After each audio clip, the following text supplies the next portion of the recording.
Gente, eu estou aqui com André Vita, que é o organizador do festival, né, de hambúrguer que vai ter aqui agora em Recife, o Burger Town. É uma novidade que está vindo para o mercado recifense, né, para o mercado de gastronomia aqui no Recife. E para vocês que provavelmente não sabem, ou talvez alguns que já conhecem a gente já estão sabendo, o André também é produtor do Pão Carnecast. Então, André, é mais do que uma satisfação, né, a gente gravar esse episódio aqui com você para divulgar o Burger Town também, que é um festival muito importante que está vindo para Recife. E quando a gente pensou em gravar esse podcast aqui, em começar esse podcast, e aí o nosso amigo, né, do nosso estúdio aqui, Maurício, ele é que fez a ponte. E aí eu disse, cara, André, eu topo, não tem nem o que falar. E aí, André, queria que você falasse um pouquinho de você, um pouquinho da tua experiência, né, dentro desse mercado de eventos, mercado gastronômico como um todo, né, que você já teve página, já visitou restaurante pra caramba, você é um cara que já tem uma vivência bacana aí do mundo de gastronomia. Conta um pouquinho pra gente da tua história.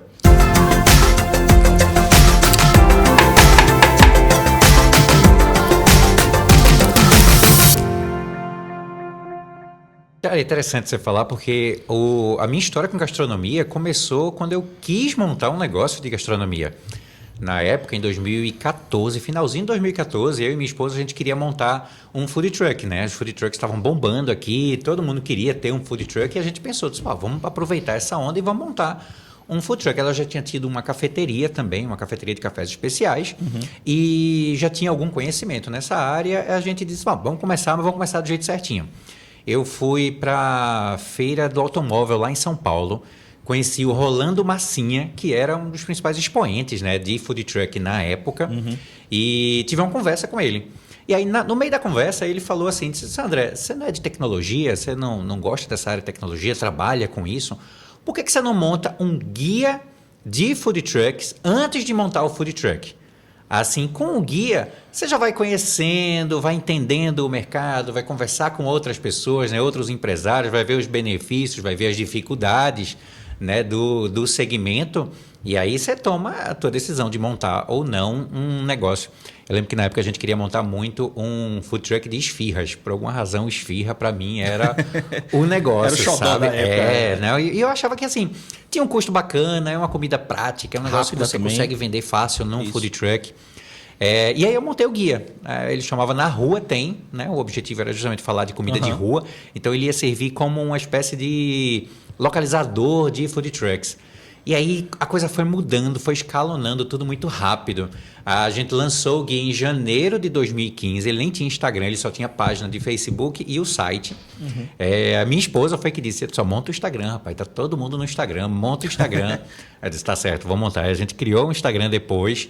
E o Na Rua Tem, ele começou não só a visitar os restaurantes, mas aí como eu comecei a ter contato com os empresários e o público que estava seguindo a página para poder saber onde os food trucks estavam, foi meio que natural começar a trabalhar com isso. Então, ao invés de montar um food truck, eu comecei a fazer eventos de food truck. Caramba, que massa. Então, em abril, a gente fez o primeiro evento. Foi um negócio incrível. A gente juntou quase 14 mil pessoas visitando em 2 dias. Caraca, velho. Isso em 2015. Em 2015. Caramba, na época, os primórdios dos primórdios de food truck. Na verdade, a gente foi o segundo maior evento de food truck que teve. Tinha tido lá fora, que foi no estacionamento do Rio Mar. E a gente fez ali pertinho, na Antônio de Góes, com aquele estacionamento que tinha da Sun Park ali. A gente fez o evento ali. Foi tão brutal o negócio que os food trucks não estavam nem preparados para isso. Eu lembro que o food truck do Estelita, ele zerou o estoque dele, que ele tinha planejado o estoque para 2 dias, ele zerou em 2 horas de hambúrguer. Então foi assim, ele era o food truck de hambúrguer e food truck de hambúrguer era o xodó, né? Velho, que volume absurdo de gente, né? 14 mil pessoas nos 2 dias. 14 mil pessoas nos 2 dias. Foi um Nossa negócio... Para você ter ideia, no dia seguinte, a gente abria mais cedo. Em vez de abrir no comecinho da tarde, a gente decidiu abrir de meio-dia. E quando deu 11h50, tinha gente lá batendo assim no food truck. Eu lembro até foi do Plácido, do Temaki Arretado.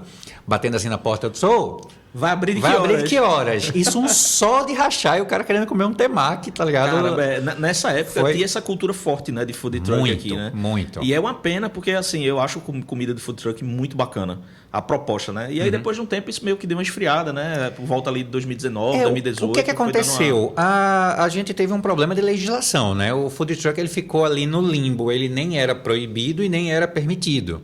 Porque você não tinha uma legislação que autorizava ele, por exemplo, a estacionar na rua e vender. Sim. Mas também não tinha nenhuma legislação que Que proibia. proibisse, isso. Porque ele é um veículo, ele podia estar estacionado na rua. Mas ele poderia colocar mesa na calçada? Poderia? Não poderia. Como é que funciona Toda isso? essa burocracia atrapalhou muito Então o movimento. ficou né? nesse meio termo aí e começaram a surgir os food parks. E aí veio o food park para um lado, para outro. Na época eu cheguei a fazer uma contabilidade, a gente contou 27 food parks aqui Eu tive a operação na em food região park. metropolitana. Minha primeira operação foi em food park.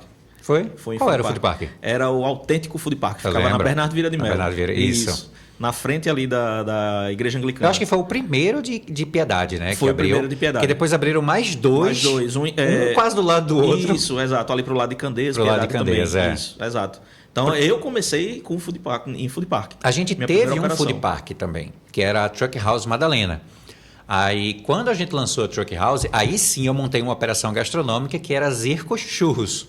Então a gente vendia churros gourmet, esqueceu a história da esfirra, entrou no doce Bacana. e Churros é apaixonante, é muito e bom. modéstia à parte, a gente fazia o melhor churros do estado e isso aí Caramba. não pode ter certeza, era delicioso. Que maravilha. E aí a gente criou a Zircos e no meio ali de 2016, que foi quando a gente estava com o Food Park, eu tive uma ideia de fazer uma coisa chamada Segunda Ogra.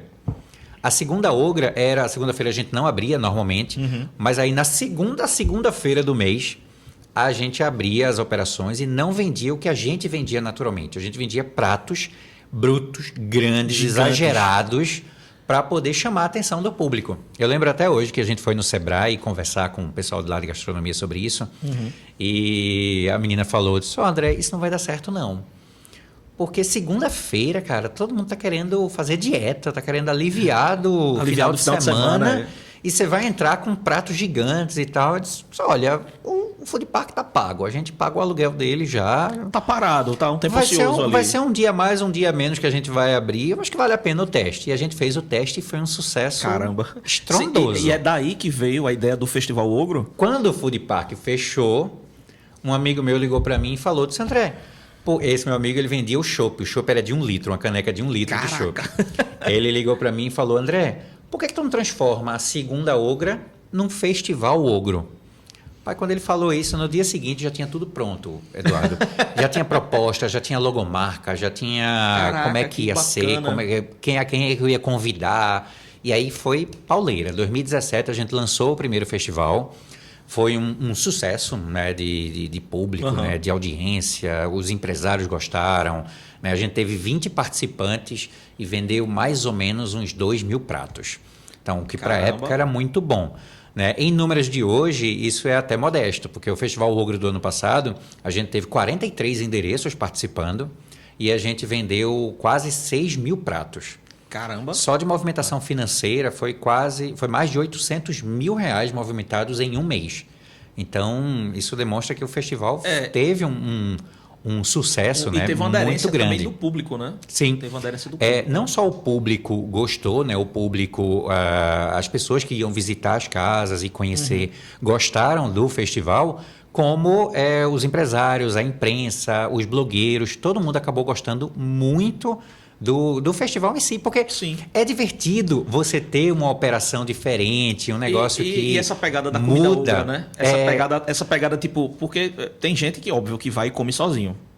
Então, essa pegada de comida Ogra é interessante porque, óbvio, tem o cara que ele vai comer só, mas geralmente vai em grupos. As pessoas vão em grupos, né? Pra apreciar esse tipo de comida, né? Isso, a gente tem prato hoje que dá para dividir com 10 pessoas, cara. Caraca, velho. Sanduíches de 5 quilos, um hambúrguer de 5 quilos, com acompanhamentos e etc. Então dá para dividir com muita gente.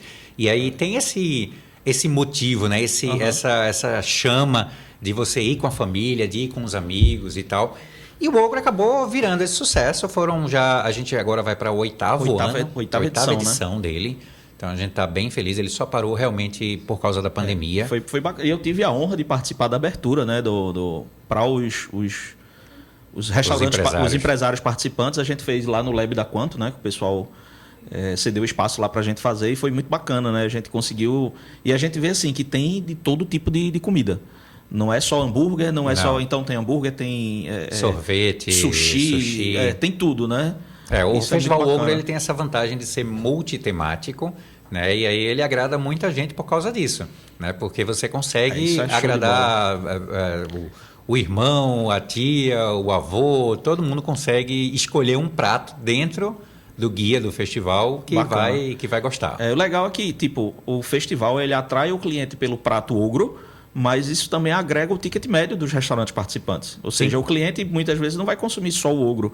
Ele vai consumir uma bebida, vai consumir ali um cafezinho, talvez uma sobremesa, né? Se ele vai comer um prato... Se ele for com um amigo, viu? Porque se ele for comer sozinho, não vai mas geralmente vai em grupo, né? Então o grupo às vezes acaba também consumindo outras coisas, né? Isso eu percebi no ogro em alguns participantes, alguns locais que eu fui, que a galera tava comendo, mas sempre tinha outras coisas na mesa. E ele conhece a casa, né? Exato, ele conhece o espaço, ele é bem atendido, ele vai ver o local, o estacionamento, como é que funciona. Ele acaba conhecendo a casa da pessoa inteira, não só pelo prato ogro. Pelo prato ogro, exato. Mas saindo do ogro, começou a vir a ideia de fazer novos festivais. Só que toda vez que eu pensava em fazer um novo festival, eu tinha várias exigências que tinham que ser cumpridas, sabe? Tem que ser instagramável, tem que ter uma temática legal, tem que ter uma série de coisas. E tem que ter espaço no mercado para isso. O primeiro festival que eu lancei depois do Ogro foi o Rota Doce, que é um festival de sobremesas que aconteceu ano passado. Esse ano vamos ter novamente, onde a gente elege a melhor sobremesa do estado. Caraca. Mas eu acho que todo mundo aqui está esperando para saber sobre o Burger Town. É exatamente nesse todo assunto mundo aqui que eu quero entrar, porque é minha área de especialidade. Então, cara, como é que surgiu essa ideia do Burger Town, né? E o que é que os participantes, a galera que vai entrar e encabeçar esse projeto, que eu tenho certeza que vai ser um sucesso absoluto, assim. O que é que a galera pode esperar do festival em termos de visibilidade, como é que o festival está sendo montado, como é que está sendo a tua estratégia para movimentar bem? Porque assim, o mercado de hambúrguer já é o que mais cresce no Brasil, já tem uns 2 anos. Né? Já passou pizza, já passou marmita, já passou em números, por exemplo, do iFood de pedidos absolutos. A gente, dados desse ano do iFood, são em torno de 420 pedidos por segundo de hambúrguer. Dá um bocado de hambúrguer. Só de hambúrguer no Brasil são mais de 420 por segundo. Então, assim, isso dados de 2024. É um absurdo o crescimento. O que é que a galera pode esperar do Burger Town? No Ogro, a gente tem a temática de pratos gigantes. Né? No Burger Town, a gente não vai ter nenhuma exigência de tamanho ou de recurso desse tipo. O objetivo principal é focar no sabor. Então, o festival ele vai ser uma oportunidade para que as hamburguerias usem a criatividade dela. Libere mesmo assim, saia do X-Burger, do X-Bacon, do X-Egg Burger Bacon, saia do tradicional dele, crie alguma coisa que normalmente ele poderia ter problemas para vender. Então vamos lá, eu sempre gosto de dar o exemplo do chefe, se não me engano foi o chefe Rivandro, que fez um evento onde ele preparou um hambúrguer que tinha caju empanado. Então, você imagina... Caramba, inusitado. Inusitado, diferente. Pra caramba. Você não tem condição, tendo uma hamburgueria, né, uma operação em dia, você não tem condição de colocar um hambúrguer desse no cardápio. Né? Caju é um item extremamente perecível, não vai ter uma saída tão grande, você vai acabar tendo... É um sabor peculiar, é adstringente e tal, tem uma série de características. Né? Então, você não vai ter uma saída tão grande que justifique você colocar um hambúrguer desse no cardápio, mas no festival você pode. A proposta é essa, é trazer coisas diferenciadas. Né? No festival você vai ter aquela venda durante um mês. Então, começou o festival, você vai sentindo como é que está o teu público, você vai gerenciando o teu estoque ali, você consegue manter aquilo, e aí você vai vendendo aquilo durante um mês. Acabou o festival, meu amigo. Um abraço, esquece o hambúrguer de caju. Ou se de repente vender muito e fizer muito sucesso, implementa na casa. Você pode implementar ou implementa uma versão dele. Bom, aí fica a critério de cada participante. Mas a ideia são 30 dias, né? No caso do Burger Town vai ser um pouquinho mais, tem uma semaninha aí de lambuja.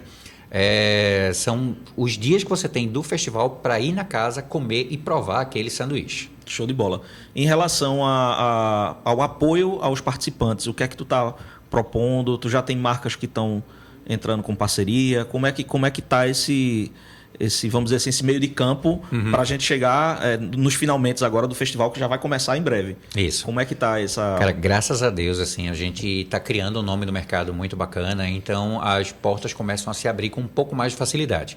Então, apesar do Burger Town na primeira edição, né, o primeiro festival, a gente está hoje com o apoio da Ambev, que está entrando com a Pepsi Black e o Guaraná Zero. Então, Pepsi Black todo maravilhosa. combo vai vir com a Pepsi Black.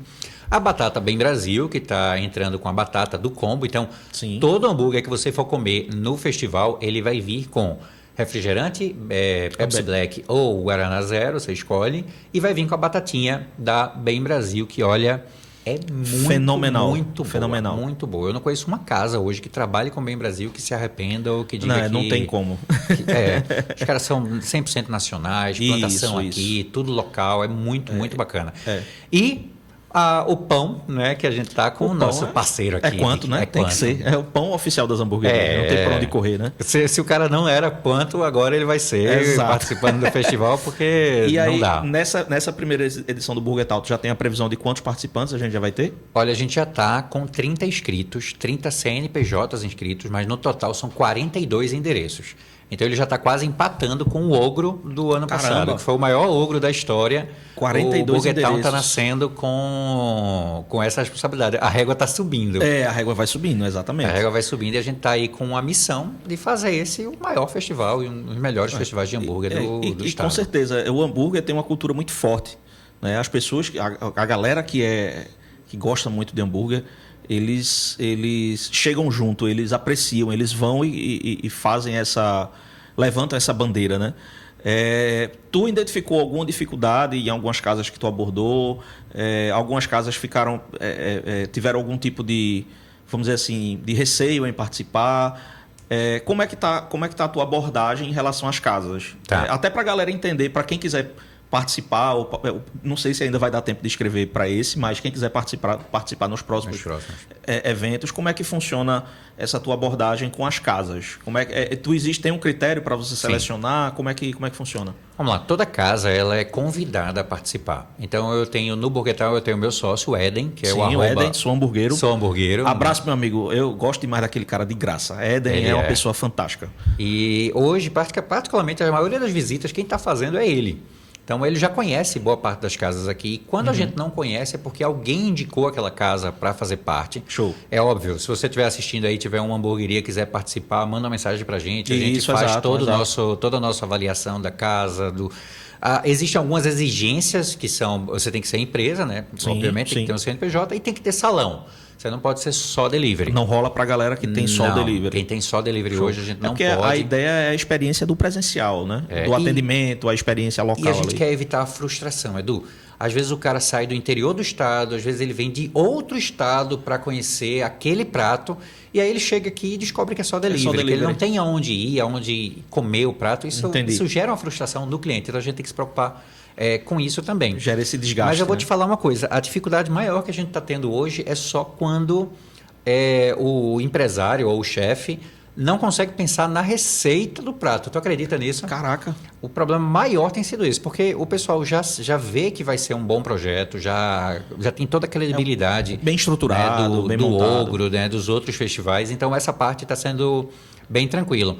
Mas quando a gente fecha contrato mesmo, é quando o chefe ou o dono da hamburgueria... Já pensou na receita. Pensou na receita. Ele diz, olha, eu acho que isso aqui vai funcionar. E aí, isso é um dos principais motivos e facilidade de fechamento. Então, já não vai ter mais esse problema. Tá com dificuldade de criar seu hambúrguer pro Burger Town, chama o chefe Edu, que o chefe Edu faz. Gente, vamos encerrar por aqui. Vamos. O intuito foi cumprido, o que é falar do Burger Town. É um festival que eu tenho certeza que vai ser um sucesso. E eu vou estar junto com o André também. Eu vou acompanhar todo o festival. A gente está dando todo o suporte que o festival precisar. E André, foi um prazer.